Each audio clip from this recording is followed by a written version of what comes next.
everyone. Thank you so much. A moment, it's funny, whenever I see a Salesforce keynote, they always start off with a moment of gratitude, and I just, want to reflect on that.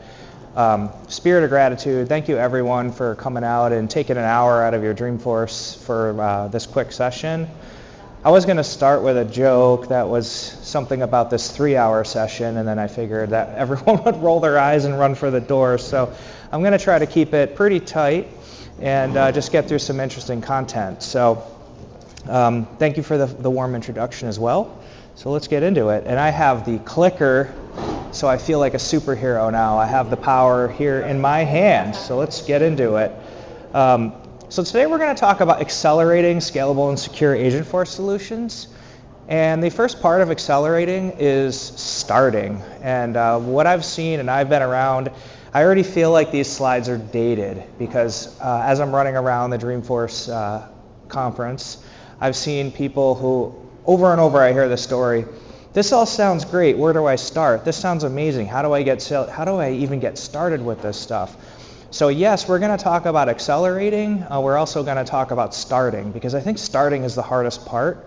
And if anyone was here for the last session, you got a little glimpse of what happens when that flywheel gets started. So the state of Minnesota, public defenders, they're using AI and advanced data processing to rapidly improve and scale their operations, and I love that. They kind of told the end of the story, or at least the middle of it, as they're accelerating. So let's go back to the beginning, and I'm going to maybe be a little bit basic here. This is for everyone here, but also for all of you out on the World Wide Web who happen to see this content in the future.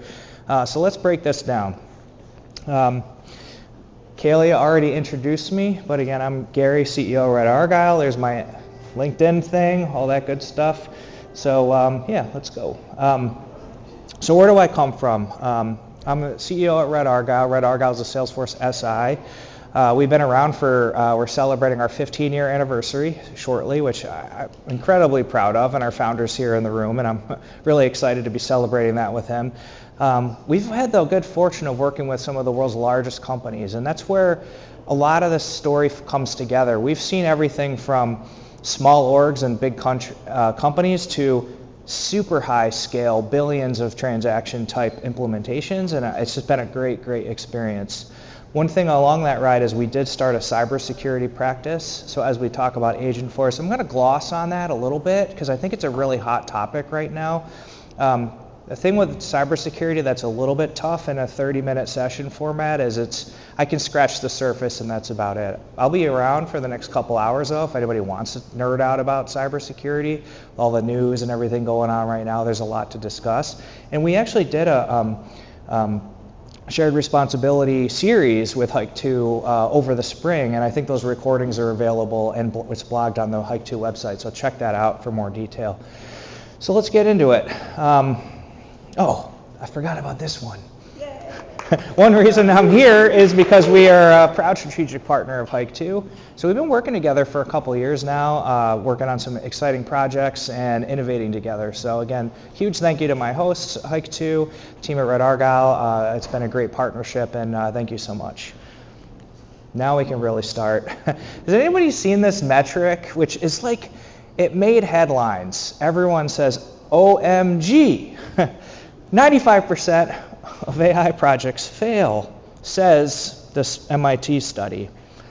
And I'm not here to argue the merits or dismerits of the study, and I've heard some very strong opinions on both sides. But at some point, someone did a study that concluded that 95% of AI projects meet some criteria for failure. And maybe it was true, maybe it wasn't. But let me show you another metric that I totally made up. But I know that it was true at some point. 95% of rockets used to explode. There was a point in the evolution of technology where it was bad. AI was bad, and I'm saying that as was, because if we look, this other metric that I totally made up, 95% of AI projects used to fail. We're already like 10 generations of AI advancement, even since that MIT study came out.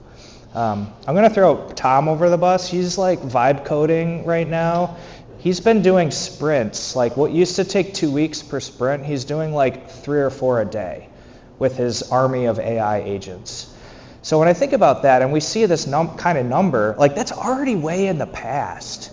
And we're already learning quickly, how do we make AI work for us and innovate faster and better? And what are we able to do? So let's talk about the timeline. Hockey stick curve, very exciting thing to talk about, but we are in this logarithmic exponential increase in AI capabilities. You know, March 99, 25 years ago, Salesforce is founded, they invented the cloud, and then everything just keeps getting closer and closer together. September 2016, Einstein comes out. 2024, it's only 1 year ago when Agentforce was announced. Does this felt like a long year to anybody here? Like, it was a long time. February 2025, Agentforce 2. September 2025, Agentforce 3. And I didn't add October 2025, all the crap they just announced in the last 2 days. I mean, they're innovating like crazy. And not only is Salesforce moving more of their investment into making Agentforce work well, but now they're using agents and AI-assisted technology to speed up their development. So there's a lot happening. It's evolving very, very quickly.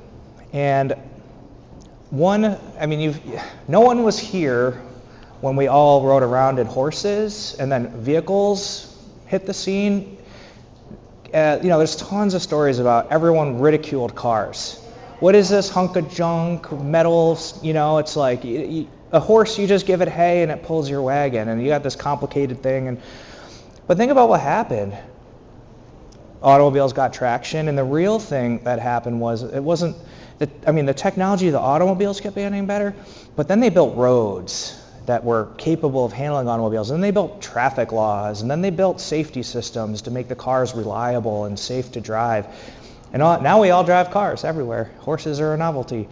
And I think that we're in that crazy chaotic phase of AI right now, where it's like we're still trying to figure out the roads, but we are, particularly even those of us who have been doing it for a couple of years, we're seeing patterns, we're seeing ways towards success. And I think it's changing. Even though the rate of change is increasing, our experience is able to help guide us in the right direction. So it's a really exciting time to be involved in technology and dealing with this stuff. Question I get a lot is, where does Agentforce fit? You're thinking about AI, we're here at Dreamforce. Of course, Agentforce is the pinnacle of Salesforce's offerings right now. And Agentforce is an absolutely amazing tool. But also, again, like, look at what we just saw from Montana. Amazing work was done off-platform. And as system integrators, we're looking at what is the best picture for a client's success. Agentforce is great at certain things, which we'll talk about, but some other technologies are pretty good too. And quite likely cost-effective, faster, whatever your success criteria are. So I try to bake these into some, I'll call them fairly simple charts. Maybe it's a little tough to read. I'm looking at 2 axes here. One is volume versus change. So by change, I mean how malleable do the business processes need to be so that you can innovate, iterate, etc. over time? Do you need an admin who can kind of move the things around, or do you need enterprise thought process to change things around? The second metric is what's your volume, low versus high? So when we think about that, I'll try to go one quadrant at a time. Low volume, high malleability, Agentforce is the clear winner. It's flexible, your startup cost is almost zero, and an admin can figure out how to do it. And a laser won't work on the monitor, so I'm like imagining I'm pointing the laser, working our way up the quadrant here. As we go from volume up, and higher and higher, what I'll call a hybrid solution starts to make more sense. Hybrid solution being, I'm using Snowflake and OpenAI and these other off-the-shelf LLMs to kind of patch my own solution together that integrates with Salesforce. So we really start to see the hybrid tech make a lot more sense as volumes go up, as rate of change slows down a little bit. And then over here, I'm going to call it the DIY model, but maybe a better word would be like bare iron. Like, I'm going to build my own LLM on my own hardware and run the whole thing in a co-located data center. Again, if the rate of change is not too fast, and if the data volume is super, super high, then you start getting into, okay, it makes sense to build my own. So another way to look at it for me is cost versus scale. So we have zero scale, zero cost. Agentforce is right there because Agentforce is usage. You can buy credits at a very low entry point. You don't have to get a whole bunch of other hardware to make it work. So I think you see the sweet spot where as things scale, Agentforce comes in as the winner from a costing perspective. And then I'll call it the hybrid sweet spot. Again, it's all of your kind of middle scale, middle cost setup. But again, as things move, these lines kind of shift. And the DIY line, bare iron, whatever you want to call it, it goes up at a very low slope because once you've made that high initial investment, your costs stay somewhat fixed. So then, when you get to roll full scale, which is rolling on the floor laughing, if you're way over 40, you might not know that, but anyway. So just thinking about where do these areas fit, Agentforce is a great place to start a lot of the time, even if you're gonna eventually move into one of those models. So half smiley face for Agentforce, where does it fit? I'm gonna say pretty much any pilot. If you're piloting, chat or headless processing, things like that, Agentforce is awesome. If you need internal agents for your team, they usually have a really fast rate of change. Agentforce is great for that. And on and on and on, there's a whole bunch of stuff. But one I'll call out specifically is in the trust and regulated space. Agentforce does a very good job of keeping everything within Salesforce's trust boundary.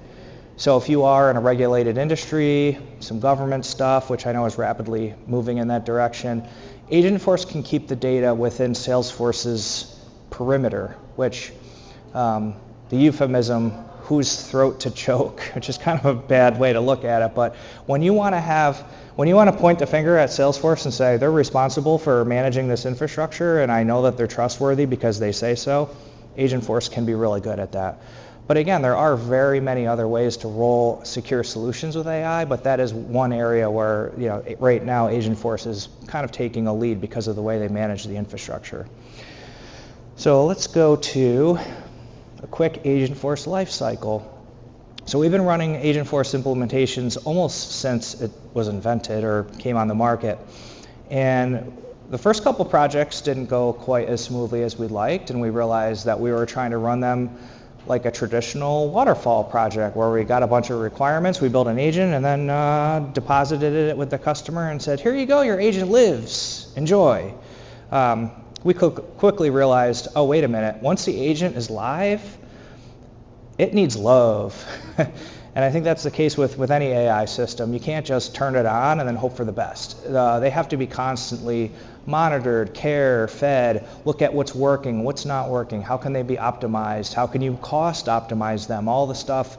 It's like running a workforce of employees. You need to treat it like something that you're managing as a living entity.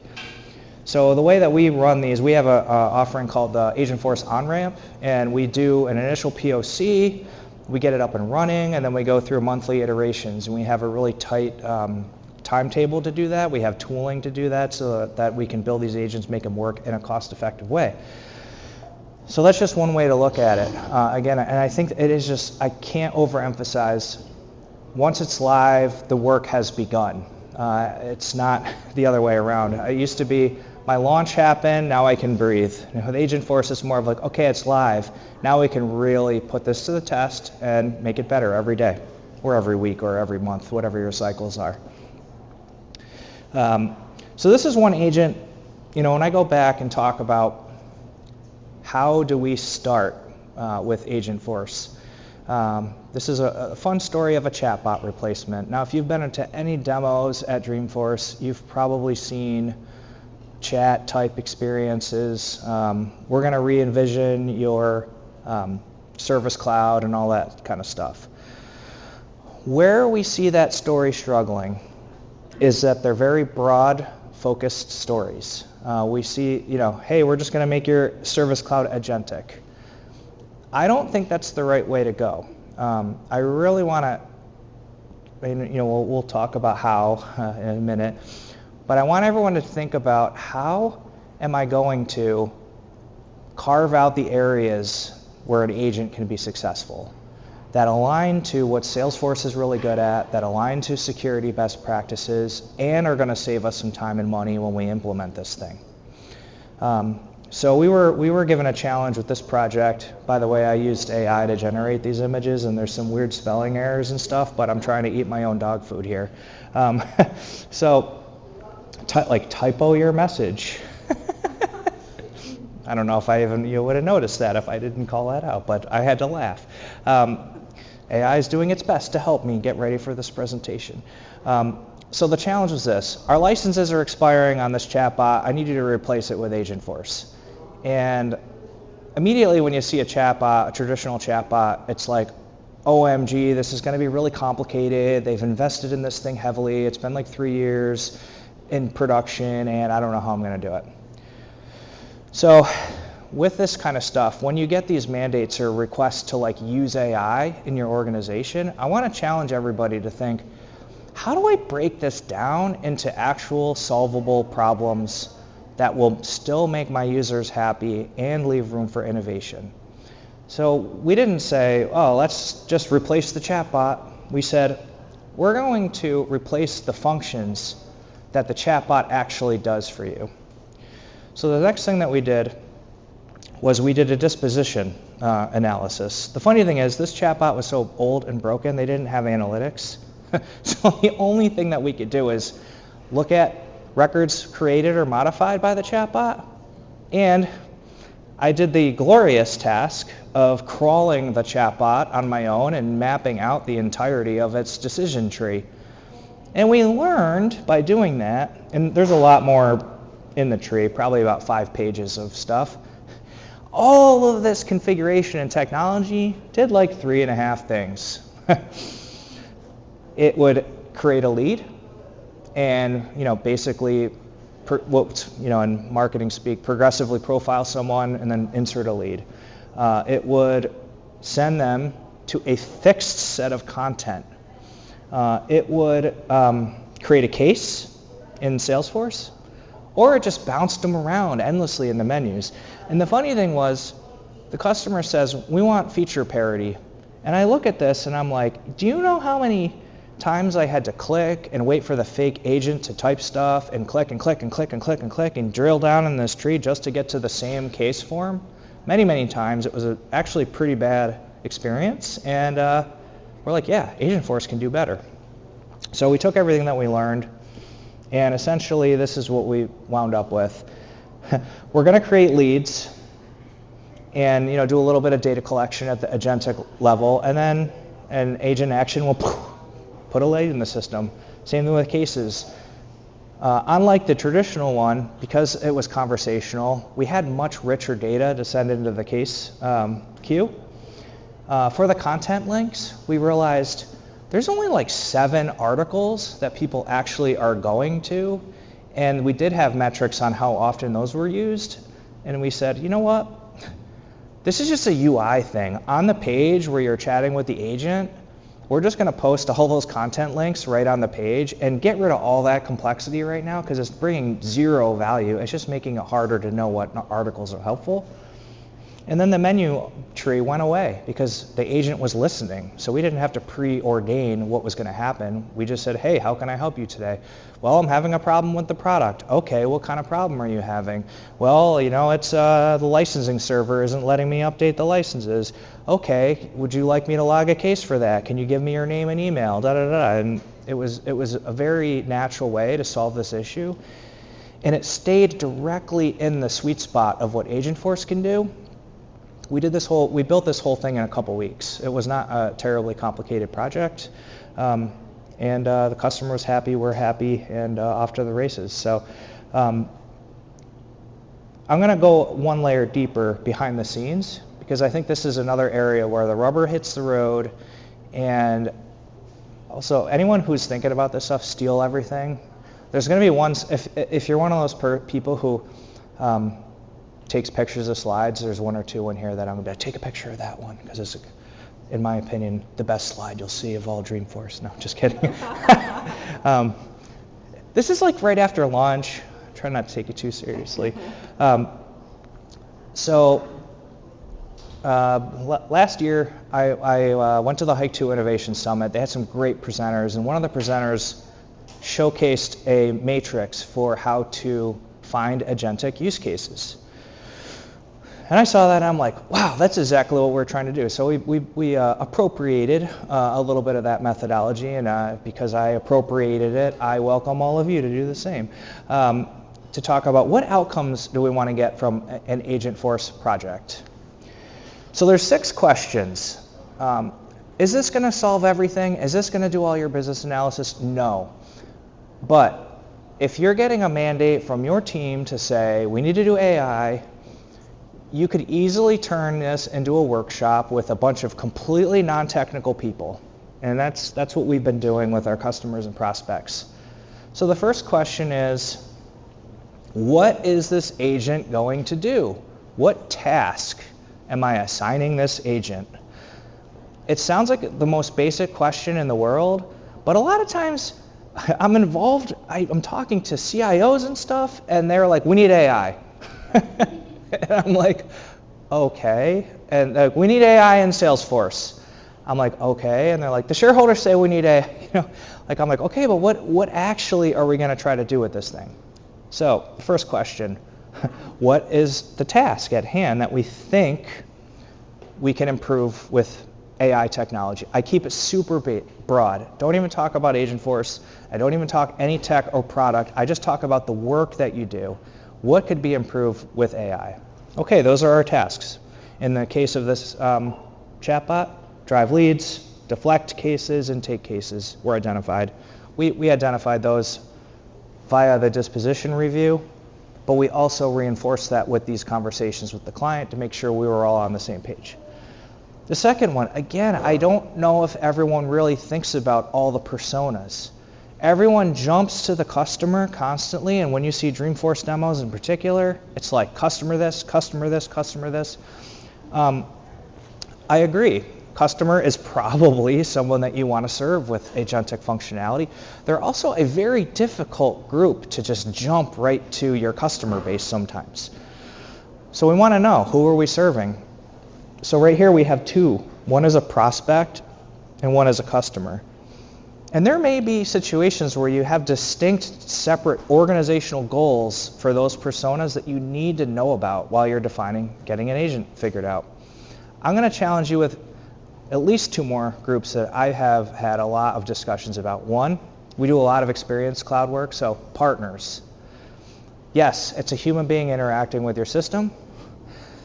You can 10x what you can accomplish with a partner in an authenticated partner portal where you already know a lot about them, where you have complex processes that they're trying to do. Partners are an excellent persona to think about with Agentforce. Absolutely, I think like the best bang for your buck possible. And the other thing with partners is they're partners, so they're not going to burn you if something doesn't work perfectly with your first agent. Hey partners, we have a new agent available. It's going to help you with your annual renewal. Kick the tires. Let us know how it works. We're here to help by whatever means possible. The agent can speed it up for you. Get people in there. The risk is much lower than just throwing it at your entire customer base. So persona is critical. Again, I don't hear the C-suite talking about this stuff because they're so up in the business and strategy that they're not thinking there's actual people I need to talk to. So one other persona, employees. Another low risk potential set of use cases for agents. Just internal service cases. Build a new agentic powered search for your knowledge base and throw it at your workforce and say, give this a try.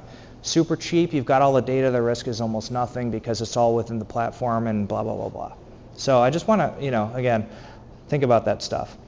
The next one, what is the input? So what is contributed by the person into the conversation to make something happen? So in the case of driving a lead, they're going to say, my name is this and I'm from this company. But again, cataloging what the inputs are can often really help qualify in or out agentic use cases. The next one, I'm going to call it deterministic or probabilistic. I tried writing it on there and it didn't fit, so D/P. When we think about, I always get them confused, by the way, because they sound almost like the same word. A deterministic outcome would be something like 1 + 1 = 2. No matter where, when, and how you do 1 + 1, it's always going to equal 2. And there are many business scenarios where if this and this, then this. And if you are finding exceedingly deterministic use cases, I want to actually say, you know what? That's not a good AI use case. That should just be a flow or an automation or a formula field or something. Again, I'm trying to help qualify the best potential use cases for the task at hand. And a lot of times it's a boring old automation. The shiny thing is agents. Everybody says they want it. I'm going to be the party pooper and say, you know what? Workflow, not workflow anymore. Flow will do the same job just as well. So again, just think about that. When we get to probabilistic, customer is on the website. There's a chat thing there. You don't know who they are. You don't know what they're going to want. You want to be nice to them, and you want to be responsive, whatever they happen to bring to the prompt. Then you start getting into some good agentic stuff. Okay, we want to solve a problem with not exactly a known input yet. Probabilistic makes a lot more sense. The next question, what does the agent need to know to do its job? And this is another, it really makes people scratch their heads. Well, a service agent needs to know the contents of our knowledge base. They need to know customer service best practices. They need to know about our product. They need to know how we price everything. They need to know that it's a Wednesday. Writing that stuff down really helps start defining what is the data landscape that I have to support here. And here's another shocker. Again, we all have a lot of Dreamforce flowing through our veins right now, where the answer to everything is data cloud, data cloud, data cloud. A lot of agents don't need as much data as you think. This chatbot does not need a full-blown data cloud because guess what? The agent is not going to know who they're talking to. That's unauthenticated. So is a whole data cloud really going to help me do a better job of serving an unknown entity on my webpage? Probably not. Maybe in the case of a partner portal, though, a data cloud could be a huge force multiplier. But you need to know what they need to know. And the only way to get to that point is talk to your people. And conversations are a lot cheaper than data cloud implementations. So you can figure this stuff out first and save a lot of time and energy. So the knowledge of the agent, and finally the output. What is the agent going to do when it's accomplishing this task? Again, these are really basic use cases. It's going to create a case with certain fields filled out or whatever. But you are defining the start of success criteria by doing that. So then you know your task, you know who's going to do it, you know what inputs are, you know what kind of processing engine is going to best solve it. And that doesn't take too long to have a 1-hour meeting and you walk away with 10 or 20 of these. And then you can go really figure out what's viable. And that's exactly what we do when we're working with customers. We run workshops like this. I actually was marketing it. I called it cornucopia because it's like, you just get a whole bunch of ideas, but we're going to tell you which ones we think are viable. So that's the kind of thing where it just cuts through a lot of the noise to get these use cases figured out.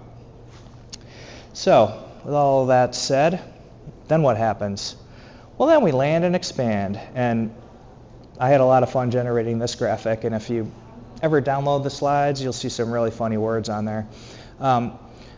But because we have identified use cases that make sense to our stakeholders, another word I use a lot is they're relatable.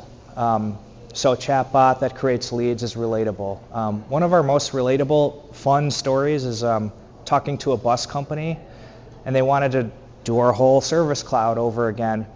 And we looked at their cases and talked to them, ran that cornucopia, came back with 5 use cases, and one of them was lost and found. And guess what lost and found is? Task.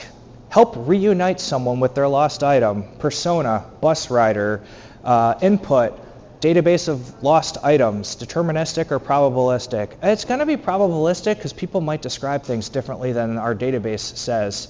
What's the outcome? Create a case that matches the item to the person and gives them schedule options for a pickup. That was our solution. This whole gigantic thing, we ran that process, got down to lost and found, and then off to the races with that particular use case. So that's where, again, we're trying to boil really complex stuff down to simple stuff, and then we start getting the wins. And it's a lot easier to monitor the performance of your lost and found agent with a very specific persona and mission than it is like the generic stuff that we've seen pitched across stages all week. So being specific is a critical success factor, in my humble opinion, on making this stuff work. So then from there, you can kind of go two directions. One, you can go deeper and increase the capabilities of the agent that you built. So in the customer service use cases, okay, now it creates tickets. Now let's start asking the agent stack to solve them. And I'm not going to just say, all right, solve it. I'm going to say, all right, this maybe licensing issues are easier to solve than everything else. Let's automate that first. And pick your battles very carefully, and how you route these things through their life cycle, because if you're specific and prescriptive about it, you'll have measurable results, you'll have clear mission, and won't get kind of washed over by all the capabilities of the platform. This is the one where I'll go back and talk about security a little bit in a minute, but these are the outcome analysis 6 criteria, which I talked about quite a bit. I'm going to touch about security. I gave the warning. It's such a complex topic. We could talk about it forever. It's also very context specific. So I could say, that's really important for you, but it doesn't matter for you, and it does matter for you, and you'll get arrested if you do that. Again, I'm happy to talk one-on-one on security and catch up on any of those kind of high-level questions, but let's talk about it in a broad sense. And we have 2 colors here, and I'll see if you can figure out why when I talk through these. So when we talk about using an agent, a little bit like the persona, what's my regulatory environment? Am I a mom and pop retail shop that doesn't process anything? Or am I a government that has a database of social security numbers and criminal arrest records? That's critical in establishing first, like, where do we start with this effort? And if you're on the higher end of the risk spectrum, then yes, we have to proceed very carefully and very thoughtfully. Going back to outcomes analysis, even in a complex government implementation, there still are going to be use cases that agents can bring value with low risk. What's the attack perimeter of the solution? Is it Agentforce managed with Claude? I don't know, what is it? Bedrock model, blah, blah, blah, that Salesforce is pushing now, which is really nice because it keeps everything within their trust boundary. So, you could go that direction. We could go this hybrid solution where we're popping out to OpenAI and bringing data back. So every time that we, have an architectural decision, we have to know, what is our attack perimeter? Third thing, what data does the solution have access to? Even if we have a huge attack perimeter, but all the stuff that's in there is like contents of your public knowledge base, it's still pretty low risk, even though the attack perimeter is large, because in the event that someone acquires all that data, guess what? It's already published on your website anyway. So, again, there's a complex, calculus on risk versus attack perimeter that, is important to think about. So the next one, is LLM processing data or tokens? Salesforce has got the trust layer, allegedly, and it should, and most of the time will, tokenize data that it pushes up to the LLM. Is that something that you're baking into your solution? Names, social security numbers, all that stuff should be masked when it goes up. Is it relevant, and is it done in your model? Is the LLM retaining your data, interactions, or metadata? So what is the actual terms of service that you have with this large language model? What are they learning from you? Are they retaining your information? What is the risk of that? Again, these are very specific questions to your technical solution. And going, on the topic of training, it's very, very nuanced. I recently learned one of the models that we were working with did not retain data, but it retained metadata of interactions. So even though it didn't train on the actual data that you were feeding it, it trained on the frequency of the data, the heaviness or lightness of the processes that were going on. So it was just enough that it threw a flag with a privacy team that we had to wrestle with. So again, it gets pretty nuanced. But when we go to security analysis, again, there are two different colors. I'm going to say all of your traditional questions are white, because any tech project that you do, you should be asking those and many more questions, just as a stated best practice. The ones in the green are your agentic AI type questions. And again, there are more nuanced and detailed ones that would fill up another presentation, which we won't do today. But anyway, just to think about that stuff, and hopefully you walk away with a little bit of maybe you don't know what you don't know, but you do know that there's stuff that we still don't know, if that makes sense.